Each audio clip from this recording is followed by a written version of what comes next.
Welcome to Charity Therapy, the podcast where we explore the ups and downs of the nonprofit sector and answer your burning questions. I'm your host, Jess Birkin, owner of Birkin Law Office, and I'm excited you're here. Imagine hanging out with me and my super smart, funny nonprofit expert pals. You get to ask them anything about your nitty-gritty nonprofit life and get their wisdom for free. Whether you're a seasoned pro or just strapping on your nonprofit boots, we're here to share stories and remind you you're not alone on this journey. So get ready to join the conversation and bring me the tough questions. I ain't scared. Ready to rock? Let's dive in. Hello, and welcome to this episode of Charity Therapy. I am your intrepid host, Jess, here with my intrepid? Why? I don't know. Intrepid co-host, Megan. Hey, I don't know how this became part of the constant lexicon of this podcast, but I don't hate it. It's fine. As long as we don't say the word impactful or what was your kryptonite word? You had one recently. I did, You but already forgot I don't it. know. You don't hate enough, Megan. You don't hate this word. Whatever it was, you do not hate it enough because you should just be able to be like, it's this. Because impactful is like, I hate it with a passion. True. You heard it here first, folks. If you say the word impactful around Jess, she will be judging Here's you the for thing. it. It's not a word. I know Webster's needs to stay culturally relevant and language changes over time, blah, blah, blah. But no, the reality is people just were saying the word impact wrong. And then everybody just papally blessed it. Everybody was just like, I guess that's a new word. Things are not full of impact. You can't have something that is full of impact. It impacted you. It had great impact on you. It is not full of impact. Okay, I'm going to calm down now. Yep. This is, as one might guess, not the first time I've heard this rant from Jessica Birkin. I feel very She's got strongly it about ready to go. vocabulary, okay? Yeah. I mean, same. I am just not quite as much of a hater about it on certain things, but that's okay. You just haven't had time to marinate on your whatever the word was. I forget what it was. True. Give me another 15 years and maybe this will be the bane of my existence. Yeah, because as it becomes more and more common and people keep using it and now it's become in the dictionary, your rage over this word that shouldn't be used or exists will grow. It's one of the fantastic parts about getting older. Old woman shakes fist at sky. Set into your I mean, you're not old, but you know what I'm saying. Not baby anymore. Just one of those things where you look up and realize, that's definitely an older adult move. I'm on the track. I already do this with technology sometimes where I'm like, oh no, I'm not that great with some newer technologies and I'm always a little behind the times on pop culture stuff. And I'm just when I'm 65, kids and grandkids are going to be what are you doing? Oh, well, it's fine. I guess we should probably do whatever we're doing here. Yeah. Yeah. I'm keep that ranty feeling you have now because as you know, Jess, we're going to wade into some drama today. Today is going to be a slightly different podcast. Instead of a traditional listener question, this one we're ripping from the, halls of LinkedIn, some drama happening over there. Jess, you spotted this post from Eve. Tell the people about Eve. Well, okay, so Eve, if you've been listening to the pod for a while, Eve Bornstein has been a guest. Eve is one of the most well-respected, most knowledgeable nonprofit lawyers out of Minnesota. Eve testifies before Congress. She talks to the IRS commissioners. She's trained as an accountant and an attorney. She's been around for a million years. And there's almost nobody who I respect in my profession more than Eve Bornstein. So of course I follow her on LinkedIn and she's been impactful. Oh my God, how dare you? That's it. You're fired. Sorry, folks. There will be no more episodes featuring Megan. Megan is now the co-host. Dead to me. Yeah. I really had to. I had to. I'm so sorry. Continue. The opportunity was there and I couldn't not take it. Yeah. God. Oh. So anyway, yeah, she's the 990 queen. She's amazing. And she's been posting on LinkedIn, and she had a post about her experience as a donor with getting the automated acknowledgement letter from a nonprofit donation collection platform. And the letter was legally insufficient. And Eve had some thoughts about it. Yeah. So as you can imagine, as a donor, she is very well aware of what the rules are and what she needs to be able to do. So let me read a snippet of the post for the people so that they know what we're talking about. Let's do it. So Eve's post. Last week of the year, we made a substantial amount of charitable contributions, many affected online. This morning, we received tons of official receipts for U.S. income tax purposes, and every one of those generated by Classy, the gifting platform the donee used, failed to state no goods or services were provided back to us in exchange for the contribution. So, once more, I have to start a watch or more likely eventually initiate a communication thread with the organization for a replacement letter because the one in hand is useless for those of us whose dollar gift was $250 or more. Tisk, tisk. So this is the post. There's a lot of nonprofit professionals getting kind of riled up in the comments here about this issue that seems to be a long-standing issue. So, Jess, can you break it down here? What's going on? Okay, so first of all, there's a bunch of software companies that their business model is to sell their product to nonprofits to make getting online donations easier, right? So it's a software as a service that they charge money for. Nonprofits are paying for it. And their sort of pitch is you can collect money online. We make everything easy for you. Everything is covered. Here you go. And one of those things that they offer to do is send the donor a gift acknowledgement letter, which is great, except the IRS has rules around what has to be in that gift acknowledgement letter in order for you to actually take a deduction on your taxes. So if you have a letter that doesn't actually meet the requirements, the IRS will say, sorry, that donation actually didn't count. And I mean, realistically, unless you're getting audited, this isn't coming up, which is why I think this continues to be a problem. But people who actually know are going to be annoyed that they didn't get a good letter from you. And there are a lot of donors who don't care because they're giving $20.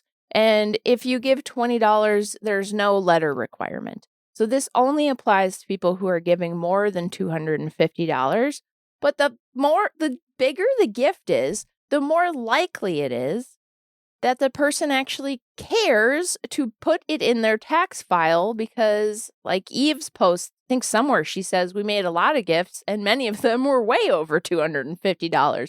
So they actually do care about getting the deduction. And now, instead of the donor feeling like, hey, this is a warm, fuzzy feeling, I just donated, I feel good, she's feeling ticked off because now there's all this extra work she's going to have to do. Absolutely. Well, and it says it in the comments in the conversation that has kind of been spurred by this post. But, for Eve, she was saying, this is not actually something we're even going to get a deduction for, but there's some state rules that they had to deal with that an insufficient letter isn't going to work. So it's it comes up in other directions too. And these are people who want to substantially support your mission with a large donation, over $250, potentially way over $250. And so the last thing the nonprofit surely wants to do is give them more work to reach out and be like, hey, this letter doesn't actually work. We need this from you, and the back and forth to be able to get that done. So it creates a lot of friction and frustration from the donor who, in theory, is just trying to support your mission. Yeah, and here's the thing. It's what really chaps my hide is that it's twofold, right? It's the software as a service, people being like, we've solved this problem for you. And, a lot of nonprofits don't know what they don't know. And so they hear you say we're a professional service and we're going to solve this problem for you, done and done. Mm-hmm. And they're like, great, I'm relying on you. You're a professional service provider. You're saying we're good. Right. And then it's frustrating because if you're getting gifts over $250, you should not be counting on software to just kind of like manage that for you, right? I mean, there should be a handwritten thank you note. There should be some tickler in the system that's like, hey, this person is giving at a higher level. You're going to engage with them differently in the future. You're going to like try and obviously they might give it an even higher level. Well, you know who's not going to give it an even higher level? Somebody who's annoyed with your lack of professionalism in making their gift easy. And so it's like the nonprofits shooting themselves in the foot and then wondering why they don't bring in more money for fundraising. It just kills me. It kills me. Well, and the thing is that like I have a lot of empathy for the nonprofit in this situation because Classy is a very like well-known, respected, like common software to use in the industry. So if you are just sort of like it's saying it sends an auto-generated, I'm sure their donation salespeople acknowledgement talk about it in a demo, and I'm sure they're holding themselves out like they're doing this for you. So of course people are relying on it. And none of these like smaller nonprofits are like going to look at the IRS rules for the donor acknowledgement letters. Like they're relying on third-party information to try to comply with these rules. And so when you have this, well-known platform that is claiming that they'll do everything for you, like, yes, it's on the nonprofit to check that and make sure that is correct and not just trust that. But at the end of the day, it's like, why is this, this is, the classic example that we've talked about before of a for-profit company trying to quote unquote help nonprofits and make their life so much easier, but actually just stepping in it and causing problems for nonprofits. Well, and what kills me is when you were doing the research for this episode that you discovered, not that it's not knowledge, but we didn't know that Classy is actually owned by GoFundMe, which has, been the ire of everybody in nonprofit consulting for the last 2 months over their whole debacle. And if you don't know what I'm talking about, go back and listen to our episode a couple of episodes ago about GoFundMe deciding that they were just going to give everybody a donation profile, whether you wanted one or not. It was a whole mess. It was a whole mess. So I'm like, I was just like, oh, that makes sense. That tracks. Yep. Classic. Well, and again, this is not something that I was personally like aware of the issue here, but from Eve's post in this conversation that has been generated, it's pretty clear that this is an ongoing problem that has just refused to be fixed. And it's one of those things that maybe the donation, platform literally cannot provide the correct letter. Like maybe it's too complex for that. And that's fine. We're not asking Classy to do things that are not possible, but it's like, don't hold yourself out as taking care of everything. Yeah. If you can't, like if it's too complex to do it, don't do it. Well, and here, okay.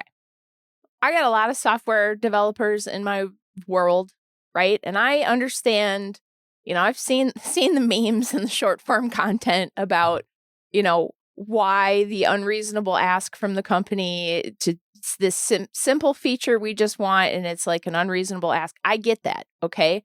But I'm sorry. This is basic logic. If GIF equal $250 or more, if the number in that field is $250 or more, then do not send acknowledgement. Just don't even send it. Just don't hard. do it. It's truly not like in an ideal world, would you be able to like set up little campaigns and you're saying this one comes with a get your free t-shirt if you donate at this level. And so when they click this button, the acknowledgement's going to say something else. Yes, I understand that's more complicated software development, but literally just if the dollar amount is $250 or more, don't send the acknowledgement. Because I can already hear somebody's listening to this and they work at a nonprofit that uses Classy and they're like, no, we are on top of this. Like, yeah, it does that. But then we follow up with, I don't care. Because the donor who knows is already ticked off. You lost the opportunity to have a pleasant interaction when that acknowledgement that's wrong went out. I don't care if you follow up with the right thing. You had the opportunity to make this a good experience, and that's gone the second they're annoyed. So. And also the donor who doesn't know, who then is like running around with this letter that if it's actually needed for something, doesn't find out until way after the fact. Because the reality is, even if you send a follow-up one, which one are they going to remember to grab? Like, there's now 2 in their email or whatever that has the information in it. And it's 50-50 whether they grab the first one that came or the second one that came.